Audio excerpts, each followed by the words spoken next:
The 80-20 Learner, Shortcuts to Fluency, Knowledge, Skills, and Mastery.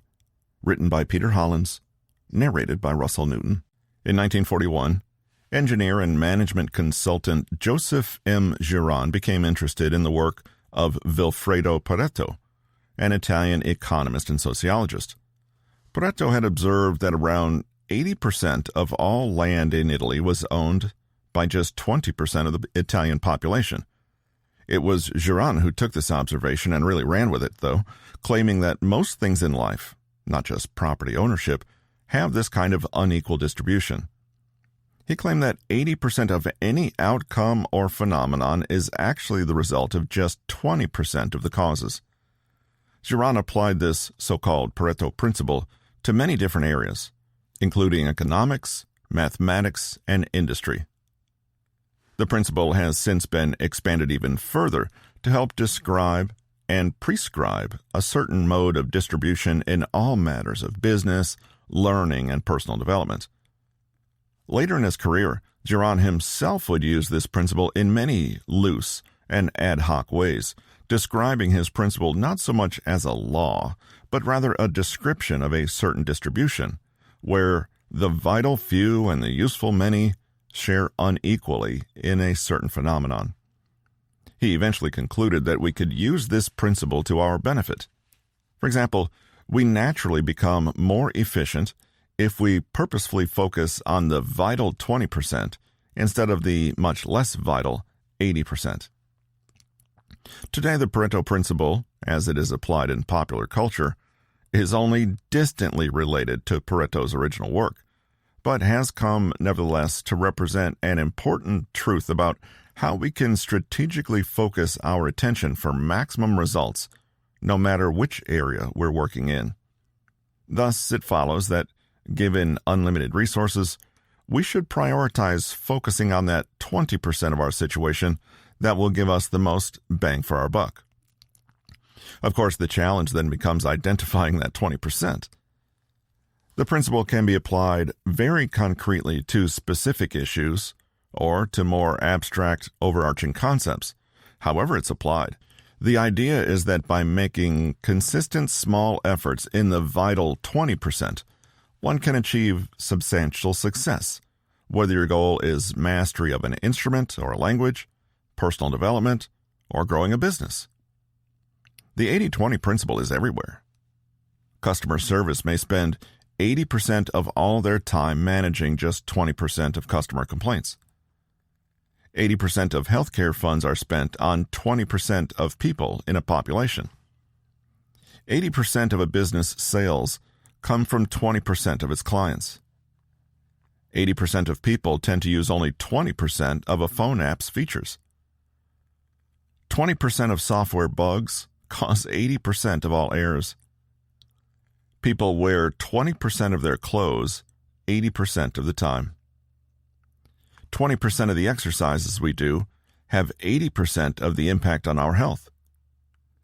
Analyzing and solving just 20% of emerging issues will remove 80% of your problems. 20% of our relationships satisfy 80% of our social needs. To be healthy, we need only eat well 80% of the time. We can cheat 20% of the time. The focus of this book is to find out exactly how we can use this principle when it comes to learning, improving skills, absorbing new information, and boosting memory. Can this principle help us make the best of our skills and strengths?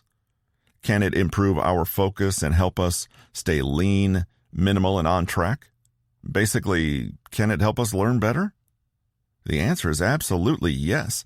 However, there is a caveat. This 80-20 principle has been much misunderstood since the 1940s, and today, the concept is often carelessly applied to situations that don't really warrant it. Many things in life follow this distribution pattern, but not all things. That's why one skill we'll return to again and again in this book is thinking carefully and strategically about how to apply the principle and, indeed, whether to apply it at all. What 80-20 learning really means. It's important to note that the 80-20 rule is a guideline and not a strict mathematical law. The percentages of causes and effects do not necessarily add up to 100%, and the exact figures may vary. The rule merely highlights the imbalanced ratio of effort to results.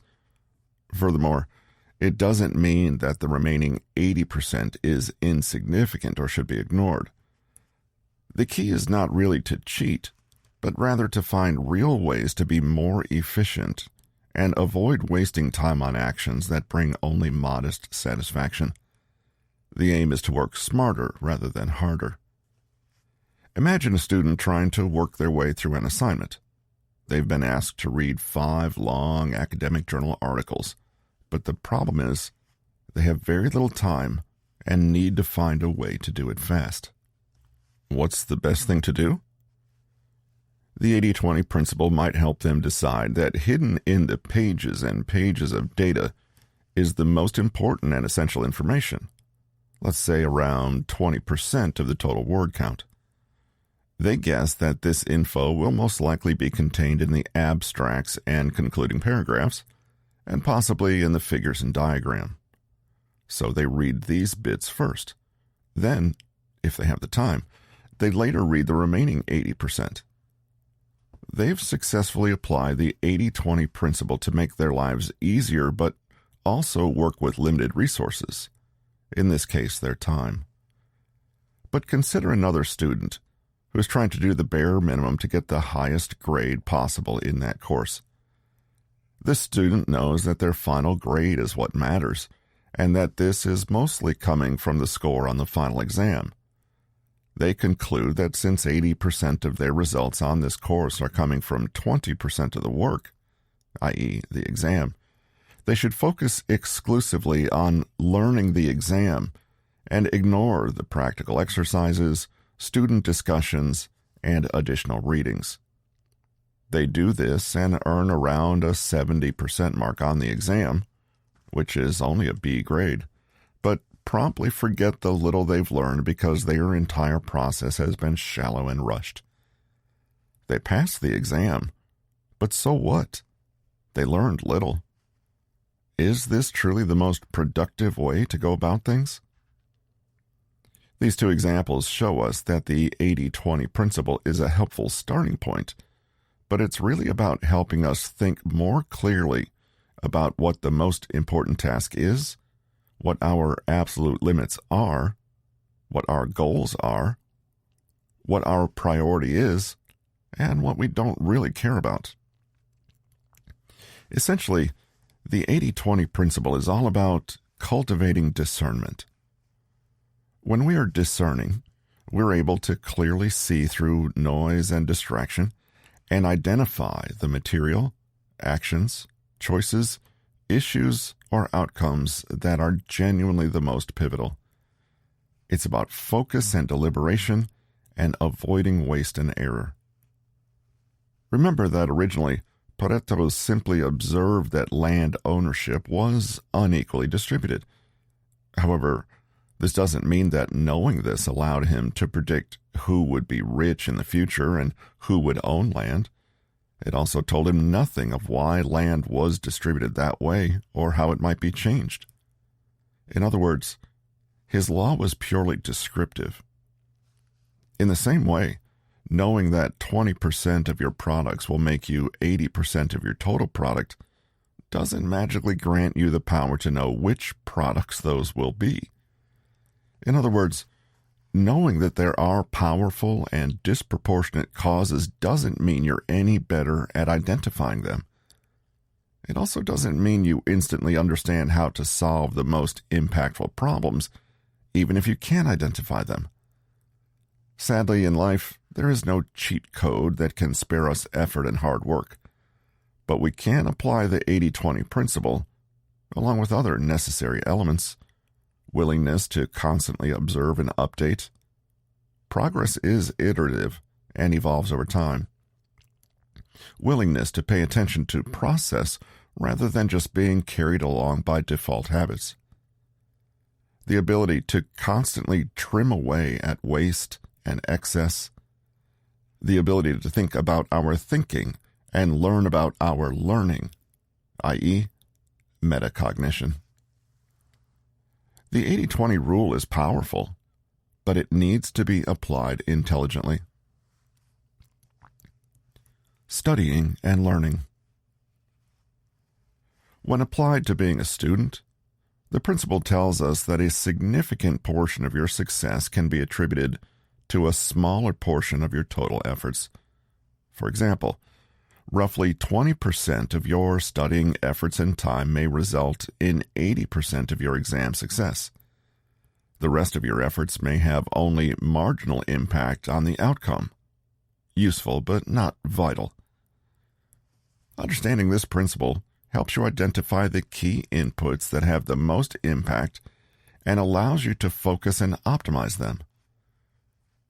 By recognizing that a small portion of what you learn in class covers the majority of your exam content, you can prioritize and concentrate on that crucial information. Similarly, you may find that 80% of your study time is spent on only 20% of the materials you're studying, including that you can allocate your time more efficiently by focusing on the most relevant and impactful subjects. Applying the 80-20 rule in education enables you to avoid wasting resources on less productive activities and, instead, invest your time and efforts into the areas that yield the greatest results. You can apply the 80-20 concept to the material you're learning, but also to the methods and techniques you're using to learn that material. For example, Step 1. Create a list of 10 study methods. Think about the various techniques you typically use for studying, such as reading material repeatedly, using productivity tools like the Pomodoro technique, taking notes, or highlighting key words. List these methods, and if you feel you have fewer than 10, explore and adopt additional strategies that suit your needs. Step 2. Analyze, compare, and rank the methods. Evaluate each method based on factors like ease of use, time consumption, and studying results.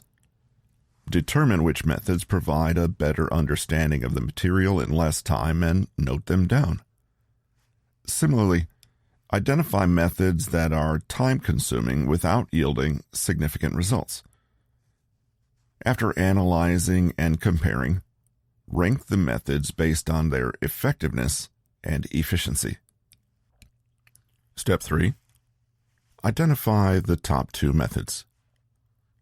From the ranked list, select the 2 methods that consistently deliver the best results for you. These 2 methods will be the primary focus of your studying. It's important to let go of the other 8 methods for now and concentrate solely on these 2. By using these 2 methods consistently, you can accelerate your learning process and achieve better outcomes in a shorter period compared to utilizing other methods. Reading. Reading a book in its entirety can be a daunting task, especially when faced with a busy schedule or a long reading list. However, by applying the 80-20 principle and adopting a strategic approach, you can extract the most valuable insights while optimizing your reading time. The principle can be applied like this. 80% of the factual value in a book can be gleaned from 20% of its content. You can guess the limits to this, however. There is no way to adequately summarize fiction. In the same way you don't just watch the first and last 5 minutes of a movie to get the gist. But the 80-20 rule works well with books that are purely data-based, for example, manuals and textbooks. Prioritize and skim. Start by reading the conclusion or last chapter of the book to understand the author's main arguments or conclusions. Then skim through the entire last chapter to grasp the overall message. This will give you a clear idea of what the author is trying to establish. Highlight key passages. As you read, Use colored pens to highlight key passages that encapsulate the main arguments or provide excellent examples. Look for the overall structure and outline of the book. Reading the contents page can help to get an overview of the material. This not only helps you retain important information, but also allows for easy reference in the future. By focusing on these highlighted sections, you can reread the book much faster without going through the entire thing. Selectively explore. After reading the conclusion and skimming the last chapter, read the introduction to understand the author's intentions and where they're heading. Dip into the rest of the book selectively, based on your interests and needs.